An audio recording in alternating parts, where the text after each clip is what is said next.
ये देखो डेंट पड़ जाइए पूरा यू गाड़ी से घोषारी आणिकी यही जो देखुं मार्क पड़ मेन मार्क ये डेंट हो जाए कहली मुझे फ्रंट रू बाड़े था मो आग पटे लगी था ये साइड केमी है मो फगलेम तौक जय जगन्नाथ सांग मैंने केमी अच्छा समस्ते आज बहुत लेट रे लॉगिन कली माने 10टा बेलू लॉगिन कली बाजिला लॉगिन करे संगे संगे बाजिला कंटिन्यू लक्ष्मी सागर से जो केनाल रोड है केनाल रोड रे कौन हुए ना कस्टमर को पिकअप कला बेलू से रास्ता बहुत खराब थाए पानी कादुआ बसा एमती बसा हो मुझे सब एक्सेप्ट कलिनी गोटे जो बाजिला नहीं आसचे बर्तमान आपंकर सोम हस्पिटाल पाखे सोम हस्पिटाल पाखे गाड़ी गदा आउ तो बाजुनी ता छड़ा एजाए सीएनजी पकईनी केते बस गोटे आसरे जो माने आपको सीएनजी आड़ी टांकी जो सपोज पट्टी आड़िकी हो कि मार्केट बिल्डिंग फिल्डिंग कौ आड़े पकेले जीवी जाकि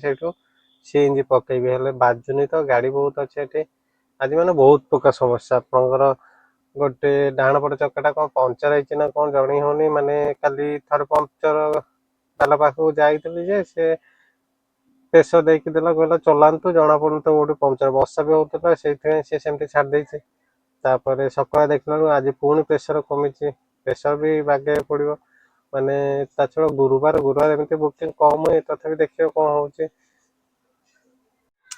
फास्ट गोटे बुकिंग करछि सेटा 278 टका कैश कलर देखला मोले 278 कैश कलर माने बोधे मते मिलियो 250 ऊपर हेले के जने 50 टका उबेर कमिशन रखिदेला मते 227 देछि हेले नॉर्मल टाइम रे से 13 किलोमीटर 227 28 एमती दिए जे हेले मु भाबिली 278 माने उबेर न बोले ये नहीं है ना कमिशन टे कम नहीं मे बी कस्टमर को बोधे आगर चार्जेस किसी थी से सब से एक्सट्रा माने 50 टका लगी जाए बुकिंग अपेक्षा बसिली आप 2 घंटा ऊपर हम माने फास्ट बुकिंग टाणी छाड़ते सोम हस्पिटाल पाखे आउ से बस बस एबे जाई गोटे बाजिला मु नहीं जीवी कस्टमर को एयरपोर्ट पाखे आज गुरुवार आगु कही जे आज बुकिंग एते हबनी बोलिकी सतु से होउची आपणकर से 2टा बुकिंग टोटाल है मो कस्टमर को एयरपोर्ट पाके छाड़ी बर्तमान जाऊँगी छक टर्न नेला पर सीएनजी टांकी पाखे जी सीएनजी केते भिड़ रही तार भी ठीक नहीं जदि भिड़ कम रहा तो जल्दी सीएनजी पकईदेवी सीएनजी पकईकी जी घरे खाया बेकार माने बाहर खाई लाभ ना एमती बुकिंग बाजुनी आठ मात्र 2.5 किलोमीटर घर से बेटर ऑप्शन घर को जाए खायाटा लगुनि एत जाम थी बोलिकी कहीं गाड़ी तो देखा जाऊनी पूरा ये जाए मो जो रास्ता जाऊँगी बर्तमान ये पूरा मार्केट मेन एंट्रेंस जाए आपंकर लंबा लाइन लगी जाए सब तो गाड़ी जो थुआई गोटे भी गाड़ी लाइन रे नहांती सीएनजी पे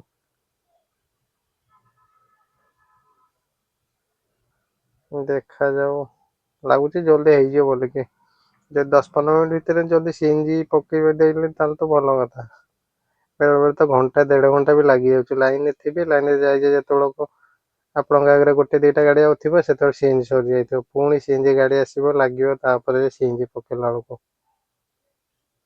तो सीएनजी पकेटा मेन गोटे इश्यू होगा केमी पकेबे जिते जल्दी सीएनजी पके से खुशी लोक हे देखा जाओ एत गाड़ी तो ये आणिकी आगे पईदेला मुझे जापारे ये सीएनजी छिड़ा बोल वगनर वाला जहाँ ये पचे छिड़ा आगे तो एत गाड़ी ना 3-4टा खंडा गाड़ी अच्छे हो जल्दी जहाँ टोटाल 2टा बुकिंग रे मोर है 392 ना केते टका जहाँ आज बेसी भिड़ ना जल्दी सीएनजी पकई पारि ना सीएनजी पकड़ा बेलू विरक्त लगुच आज सीएनजी प्रेशर भल अच्छे ऑलरेडी 6 केजी हो गला टोटाल केते हो देखिया 7 केजी है मौसा आसिक मुंड पुराऊे टोटाल 7 केजी ସାଙ୍ଗମାନେ ବୁକିଂ ତ ଜମାରୁ ନାହିଁ, ମାନେ ଖାଇସାରିଲା ପରେ ମୁଁ କେତେ ସମୟ ମାନେ ୱେଟ୍ କଲିଣି, ୱେଟ୍ କରୁ କରୁ ତାପରେ ଯେ ବାଜିଲା ମାନେ 2ଟାରେ ମୁଁ ଲଗ୍ଇନ୍ କରିଛି, 2ଟା 2:30 ବୋଧେ ଖାଇସାରିଲା ପରେ 2:30 ଲଗ୍ଇନ୍ କରିକି ବସିଛି ବାଜିଲାନି।